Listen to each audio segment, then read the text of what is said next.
Buenas, este es por fin el último video de la JMJ de Lisboa. Los dejo. Levantemos los brazos, la presa real. Jesús y los bellosos, jamás dejaremos de amar.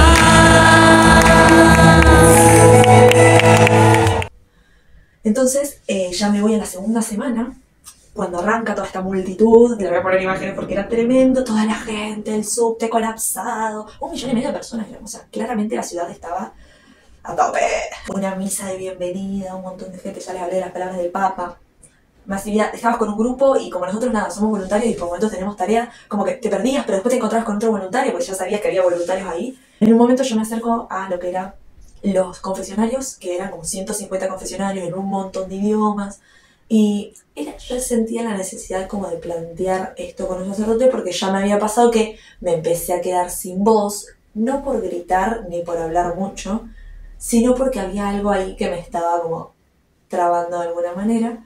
Lo que yo le planteo, le digo, ok, primero que yo no soy nada, no, tengo cero de mérito, podríamos decirle. Estoy recibiendo tanto amor que de alguna manera siento culpa, en contraste, ¿no? Siento culpa por todo aquel que no está recibiendo todo ese amor que yo sí. Entonces, empezó a ser como contraproducente de alguna manera. Y ahí cerró como este ciclo, el padre dándome a trabajar también, o sea, cerró con su palabra, pero en mí quedaba mucho todavía, de abrirte a recibir, recibí, porque en este momento vos, esa es la función que te está dando Dios, recibí. Entonces, bueno, ok, tuve personas maravillosas que me ayudaron a entenderlo y a atravesarlo. Ahora tenías que recibir todo ese amor, recibir todas esas personas, todo ese cariño de iglesia, de comunidad, de fraternidad, que Dios te conoce tanto que te da hasta en detalles, como esto que yo pregunté si se podía calentar agua y al otro día apareció esa misma tarde una pava eléctrica para tomar mate, lo cual para mí era como súper lindo. Y un cariño, un mimito de Dios, podríamos decirle. Y después todas las personas maravillosas que me puso, con sus vidas, con sus historias, con sus palabras, con sus sonrisas. O sea, que vos decís, wow, qué hermoso y cuánta gracia y cuánto amor. Entonces ahí como que intenté dejar esa culpa atrás y recibir todo ese amor. Esas semanas eran bastante intensas porque pasaban como muchas cosas en un mismo día. Por ejemplo, hubo un día que tuvimos una misa que era en español, lo cual era como, wow, misa en español, que no veníamos escuchando misas en español porque veníamos escuchando hacía 2 semanas misas en portugués. Entonces era, ok, misas en español. Y de la nada la misa era una misa de influencers católicos. ¿Por qué yo terminé ahí? Diosidencia, porque yo obviamente le puse como este proyecto de YouTube a Dios en sus manos. Él me respondió así, pero el tema es que era demasiado, porque estaba de la nada tomando mate antes de la misa con Jorge Reino. El padrecito ahí como, ay sí, me hace un mate y yo estaba así, un mate.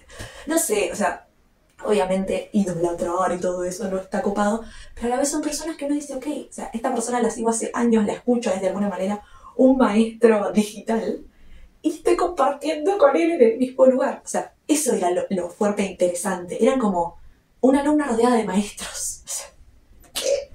Y bueno, ese día después vemos al Papa. Ya les conté. Las palabras del Papa. A la tarde-noche, una oración cantada de Cristóbal Fones.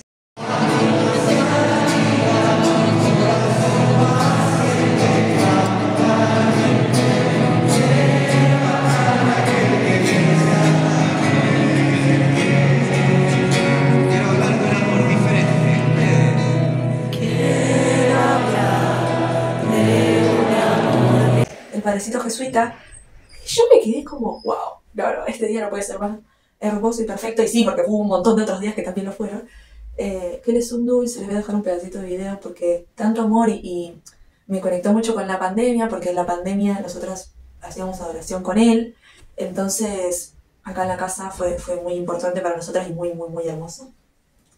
Y el último día tuvimos una como despedida de voluntarios con el Papa.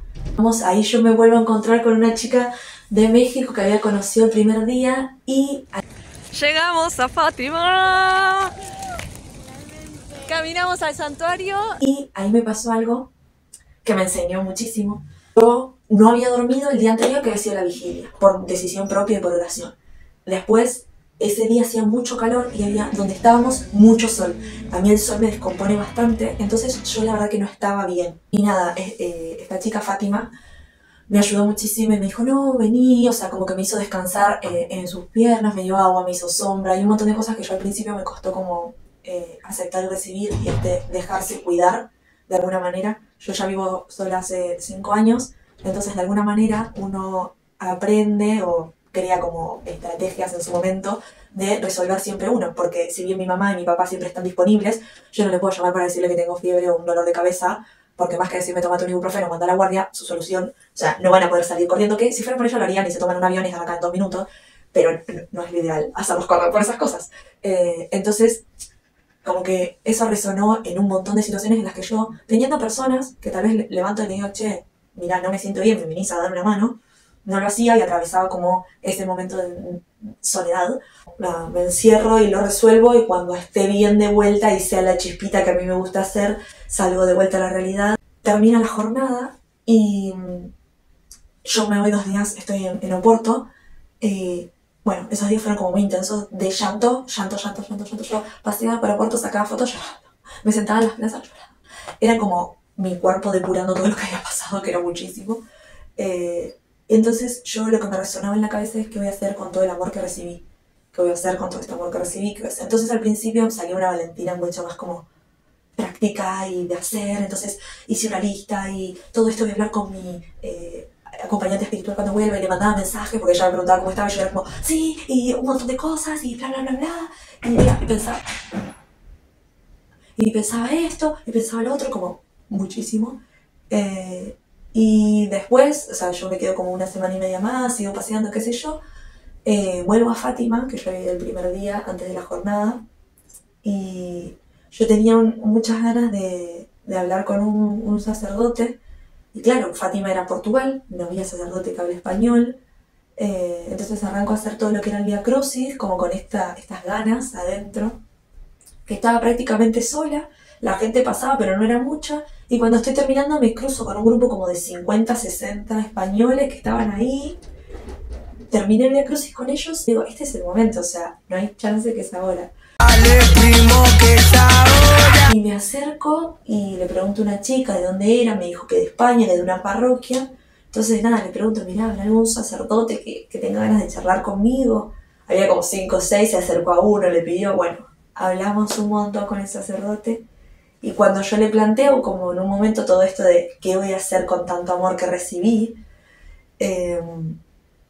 que yo de alguna manera lo pensaba como algo práctico, lógico y matemático y como estructurado, él me dijo unas palabras muy, muy, muy sabias y hermosas que me llegaron al corazón. Me dice, vos sos el don, vos tenés que darte, no es que tenés que hacer cosas. Tenés que ser vos ser don, ser resplandecer, digamos, linkeando con lo que dijo el Papa, como vos ser don y amor y darte. Entonces yo, wow, fue como un abrazo, que al final de la charla y la confesión le pedí un abrazo, claramente. Una paz y como alejarme como de toda esa ansiedad a la que suelo ir, es como mi primer instinto al que yo quiero como reeducar de alguna manera. Entonces fue como, ok, hermoso, somos don, solo tenemos que darnos, no tenemos que hacer nada en específico, es darse todo el tiempo. Y nada, leí ayer una cita que decía, recibir la misericordia y hallar la gracia, hallar de alguna manera la gracia y el don, y darse y ser uno y ser don para los demás. Gracias por escucharme hablar en este spot un poco aburrido, perdonen, quería ir afuera pero hay un viento tremendo y no se iba a escuchar absolutamente nada. Espero que los próximos videos sean un poco más dinámicos y divertidos. Los cristianos no se despiden, piensan en Jesucristo.